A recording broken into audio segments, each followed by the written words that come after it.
Jangan lupa untuk subscribe YouTube channel Metro TV News dan nyalakan notifikasinya.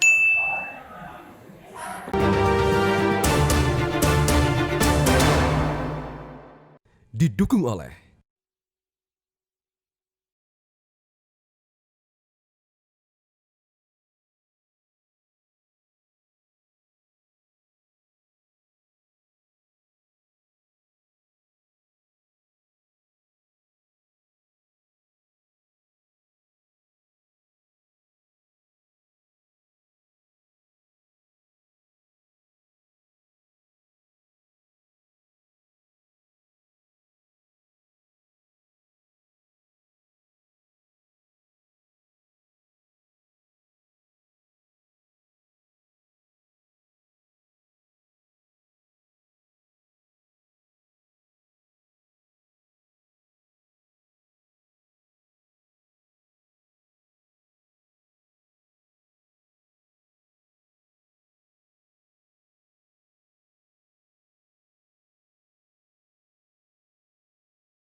Untuk dapat sampai di Museum Manusia Purba Sangiran, Anda dapat mengendarai kendaraan pribadi maupun kendaraan umum seperti bis Rapid Transit BRT Transjateng.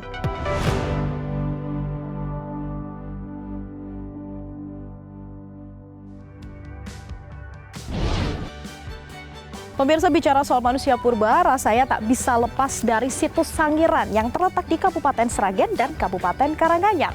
Situs Sangiran ini sudah tercatat menjadi warisan dunia oleh UNESCO dengan nama The Sangiran Early Man Site.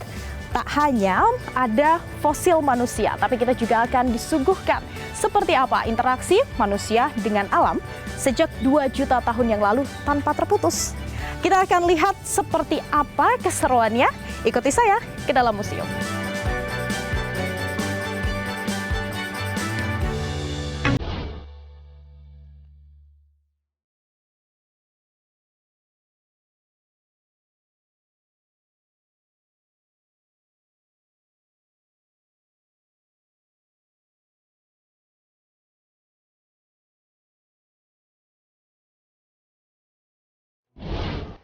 Halo Pak Iskandar, apa kabar? Oke, nah pemirsa, saat ini saya sudah bersama dengan Bapak Iskandar Mulia Siregar, Kepala Balai Pelestarian Situs Manusia Purba Sangiran. Pak Iskandar, tadi ketika saya masuk ke dalam begitu, dari Gapura selamat datang di Situs Sangiran, sepertinya sangat luas ya Pak ya? Total ada berapa hektar? Iya, cukup luas ya, kawasan ini cukup luas, ada 59,21 km persegi. Wow. Berarti itu 5.921 hektar. Namun yang menjadi milik dari pemerintah melalui BPSMB Sangiran baru sekitar 10 hektar. Sisanya? Masih milik penduduk, pemerintah kabupaten dan juga ada pemerintah provinsi. Milik penduduk, berarti Iya. penduduk juga masih melakukan aktivitasnya di sini? Iya, melakukan aktivitas seperti layaknya penduduk umumnya di Indonesia. Nah, kemudian Pak Iskandar, saya baca informasinya, situs Sangiran ini sudah didatangi oleh peneliti pada tahun 1800-an, tapi ternyata tidak menemukan apa-apa. Betul, Pak? Iya, betul. Di akhir abad ke-19 ada Dubois ya, peneliti yang sangat terkenal. Dia pernah ke Sangiran selama kurang lebih 2-3 tahun di sini, tapi tidak menemukan apa-apa, kemudian tidak tertarik, kemudian beliau berpindah ke Jawa Timur. Oke, kemudian Pak, ini sudah mulai ditetapkan sebagai situs Sangiran sejak kapan? Ya, setelah ditetapkan secara nasional, pada tahun 1996, situs ini ditetapkan sebagai warisan dunia oleh UNESCO. Jadi ini hal yang sangat penting untuk kita karena kita dituntut untuk melestarikan kawasan ini. Saya lihat ada sejumlah klaster, total ada berapa klaster Pak di sini? Di Sangiran ini ada 4 klaster museum manusia purba dan 1 museum lapangan. Dan ini kita berada di klaster Krikilan. Klaster Krikilan, ada beberapa ruangan ya Pak ya? Di sini ada 3 ruangan yang tentu masing-masing ruangan menceritakan hal-hal yang berbeda. Wah, ini menarik sekali. Klaster Krikilan ini adalah juga sekaligus menjadi kantor dari Balai Pelestarian Situs Manusia Purba Sangiran dan pusat informasi dari kawasan ini. Kita berada di pusat informasi ya Pak. Betul sekali Mbak Bang. Berkenan mengajak saya jalan-jalan? Ayo, Oke, dengan sebelumnya senang mungkin hati. untuk protokol kesehatan kita kenakan masker ya Pak. Iya, Oke. iya. Silakan, ayo Bapak. Lewat sebelah mana? Sini ya Pak ya.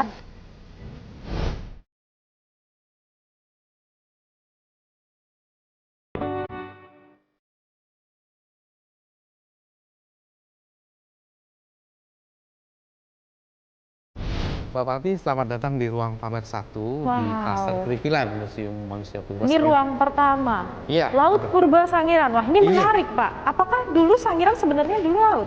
Tepat sekali. Dari bukti-bukti temuan yang ada, fosil-fosil yang ada, memang Sangiran dulu adalah lautan dalam. Bahkan lautan dalam ya, sekitar 2,4 juta tahun yang lalu. Kemudian menjadi rawa, dan kemudian tentu menjadi daratan seperti saat ini. Di Sangiran kita masih menemukan beberapa sumber mata air asin. Oh iya? Ada, tidak terlalu jauh dari tempat kita berada ada. Dan ini adalah fosil gajah purba dari jenis elepas. Kita tahu ada 3 jenis gajah purba, ada stegodon, mastodon, dan elepas. Itu tinggal di tahun yang berbeda, zaman yang Iya, berbeda. zaman yang berbeda. Oke, Dan kalau adalah ini yang ada di zaman ini adalah yang termuda dari 3 Termuda. jenis itu. Ini adalah yang termuda. Iya, ini kalau ini cukup utuh ya, tapi tidak satu fosil gajah utuh tentu ya. Matinya di satu tempat, kemudian terbawa aliran sungai menjadi fosil di satu tempat, itu sangat mungkin. Oke, ini menarik ya. Jadi mungkin kita bisa bergeser ke titik berikutnya, Pak.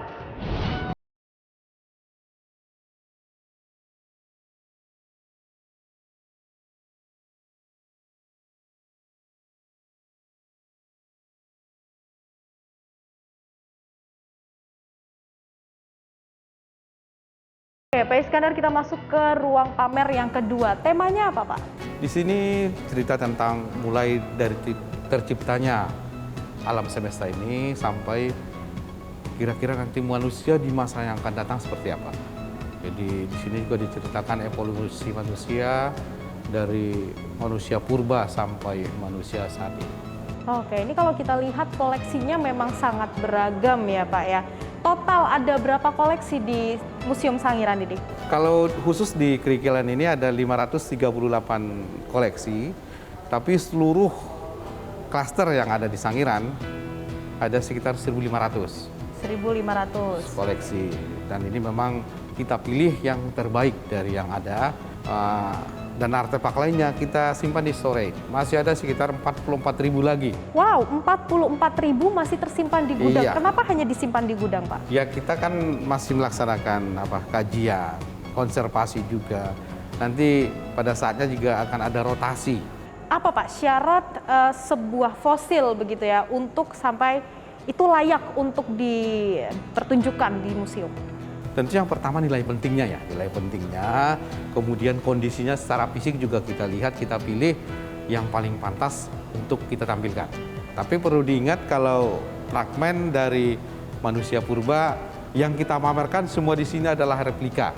Khusus manusia? Iya, karena kalau aslinya kita simpan. Karena nilai yang terlalu Nilai berharga pentingnya itu sangat tadi ya. tinggi, Tapi ya, kalau betul. untuk hewan, kemudian alat-alat bantu manusia, seluruhnya sebagian besar asli. Asli, gitu ya? asli. Oke, baik. Kita lanjut ke sana, Pak. Ada apa Ayo. lagi?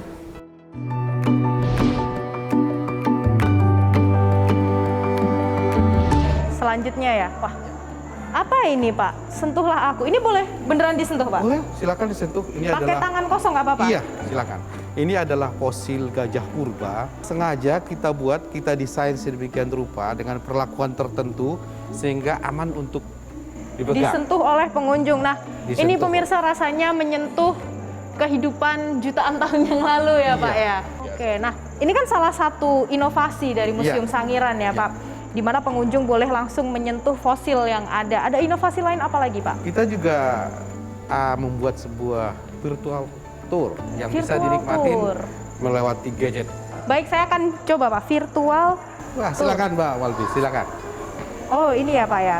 Iya. Oh. Jadi bisa kita nikmati Tampak udara. Ini yang diklik ya, Pak ya. Iya, kunjungan ke Sangiran melalui virtual.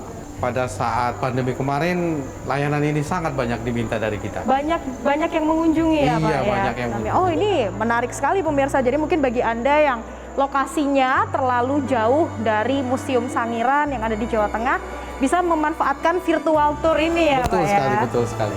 Oke.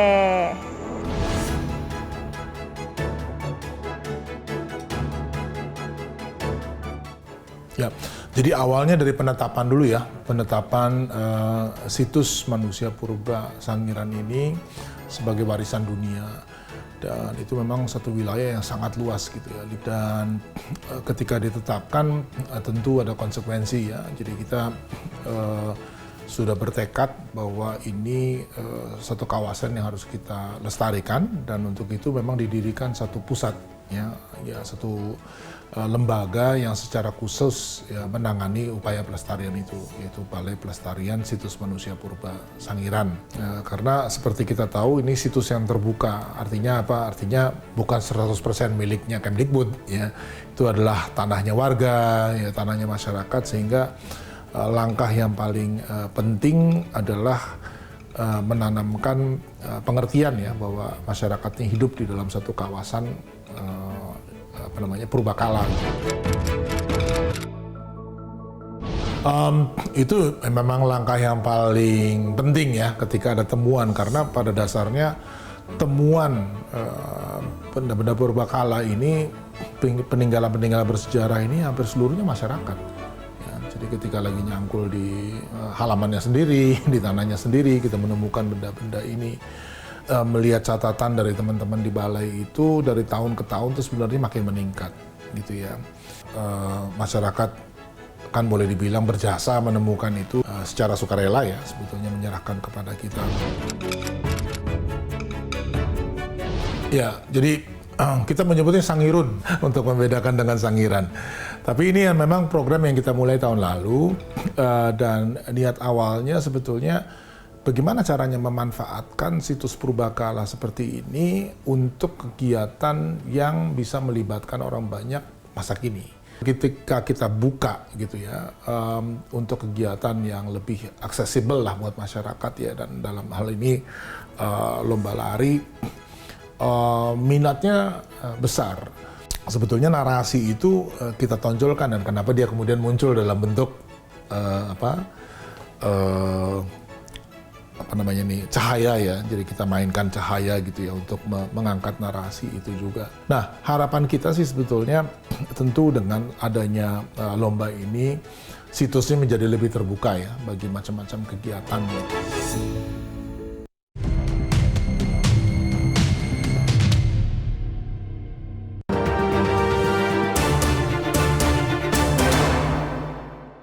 Didukung oleh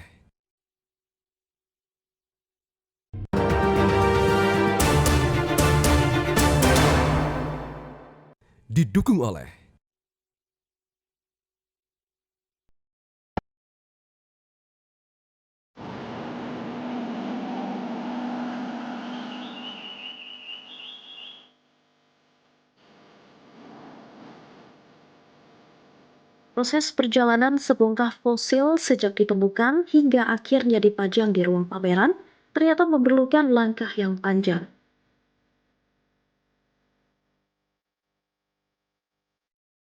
Salah satu langkah terpentingnya adalah identifikasi dan konservasi. Ini dilakukan di Laboratorium Museum Sangiran Klaster Bukuran. Jadi fosil yang masuk ke laboratorium ini itu berasal dari penyerahan warga atau mungkin dari ekskavasi dari kantor. Kemudian fosil yang masuk itu kita lakukan perekaman data dulu. Nah, perekaman data mulai dari identifikasi, kemudian kita analisa jenis kerusakannya seperti apa, kemudian perlakuan apa yang akan diberikan kepada fosil ini kita rekam semuanya. Setelah itu baru kita lakukan konservasi fosil. Nah, konservasi ini sendiri ada beberapa macam, ada konsolidasi atau penguatan, pembersihan, itu pun juga ada dua jenis, pembersihan kering, basah, kemudian ada penyambungan dan penguatan. Nah, untuk fosil yang sudah kita konservasi, kemudian akan kita inventaris, kita beri nomor, jadi fosil yang masuk itu ada identitasnya, ada nomornya, kemudian bisa kita simpan di storage atau nanti bisa kita tampilkan di ruang pamer. Kalau selama saya di sini, fosil yang seperti itu, yang paling berkesan yang menurut saya itu adalah fosil gading gajah purba. Dia ukurannya hampir 3 meter panjangnya, utuh, dan masih bisa diselamatkan dari lokasi, lengkap dengan susunan stratigrafi tanahnya.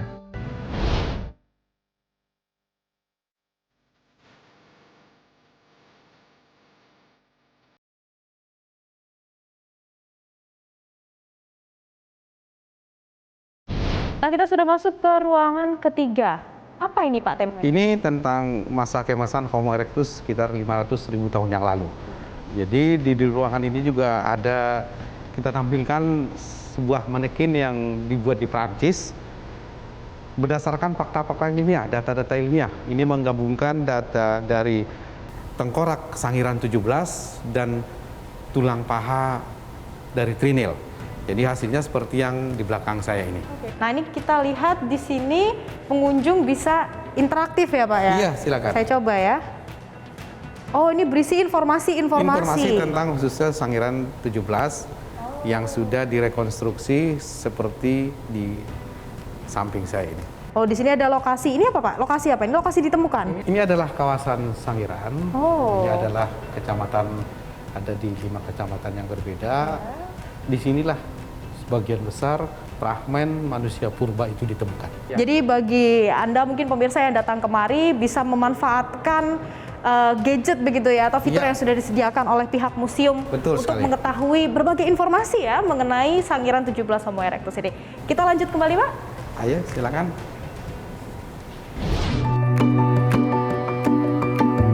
Wow, ini diorama apa Pak? Menceritakan tentang apa? Masa kejayaan Homo erectus sekitar 500.000 tahun yang lalu.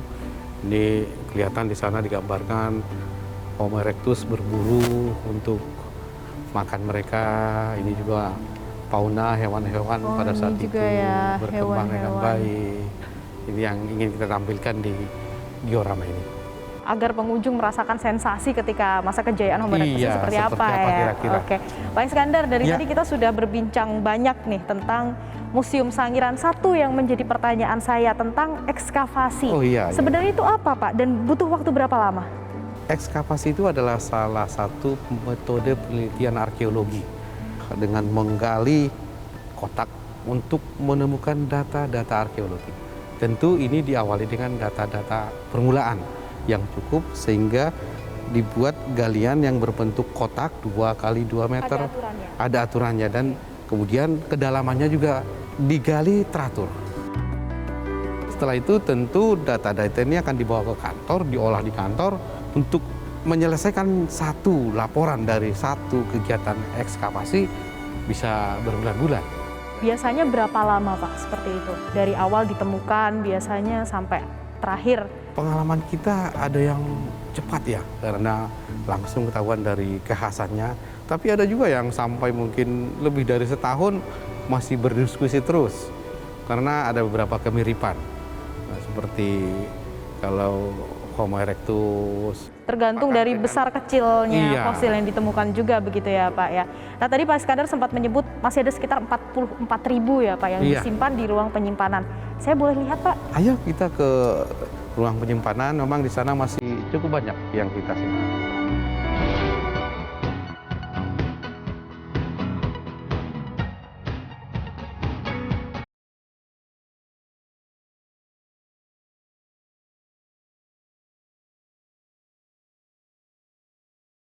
Ya, ini adalah ruangan penyimpanan kita. Ini ada sekitar 44.000 fosil yang masih kita simpan di sini. Wow banyak Dan sekali juga ya. masih ada di tempat lain, di klaster lain tentu.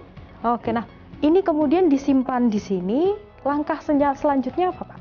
Ini tentu yang pertama kita registrasi, kita identifikasi, kita konservasi. Kemudian untuk keperluan rotasi di ruang pamer ya kita ambil dari sini. Yang sudah lama mungkin di ruang pamer kita ambil, kita taruh sini. Kemudian yang dari sini ini yang kita pamerkan ke sana. Nah Pak Iskandar, ada banyak sekali fosil yang ditemukan di sini. Seluruhnya ditemukan oleh peneliti atau dari masyarakat juga ada yang menyerahkan begitu?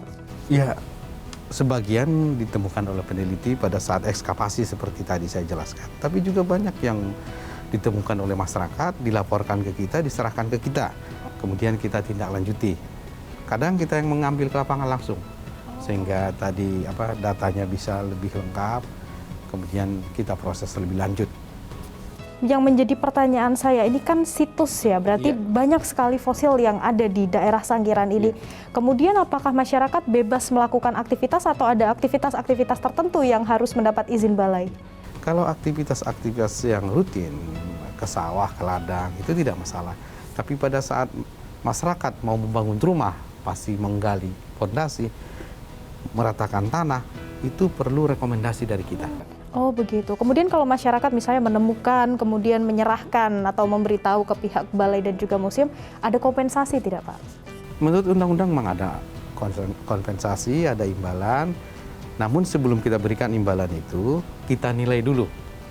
Misalnya dari kelangkaannya, dari keutuhannya. Kebetulan sekali hari ini kita ada kegiatan pemberian imbalan para penemu fosil. Wah. Kita bisa lihat ke ruangan sebelah. Boleh Pak? Oke. Nah Pak Iskandar, mungkin pemberian atau penyerahan ganti rugi ini pada hari ini ada berapa penemu? Total fosil yang kita beri imbalan pada hari ini 913 fosil. Ini berasal dari temuan-temuan di kawasan situs Sangiran. Oke, baik. Mungkin bisa kita mulai acaranya, Ayo, Pak? silakan Mbak. Oke, terima kasih. Permisi ya, Mas.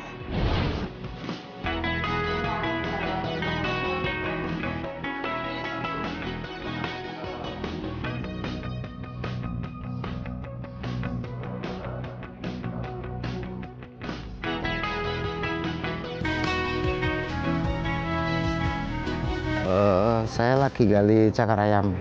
Tadi terus melihat suatu seperti batu. Terus saya lihat lagi, ternyata fosil ini gading gajah.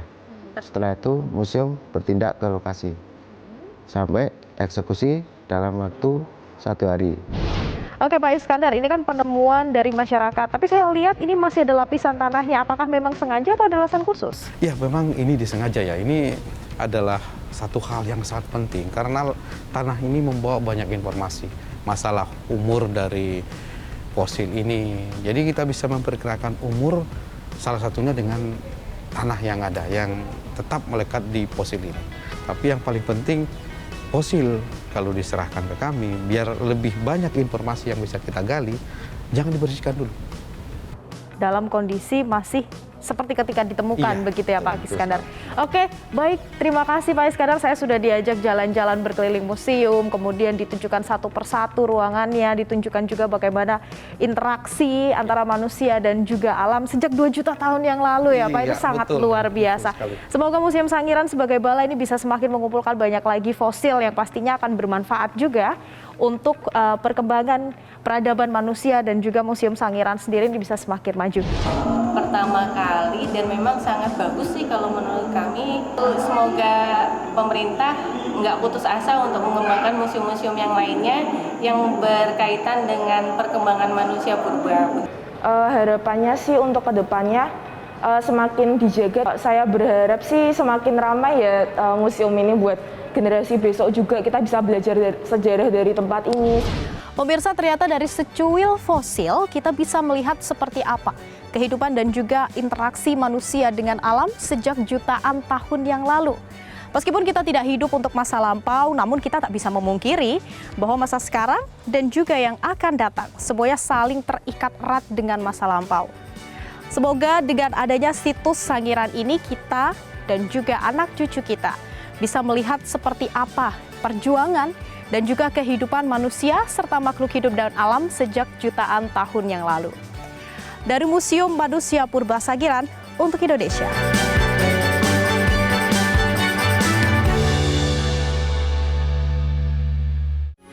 Metro TV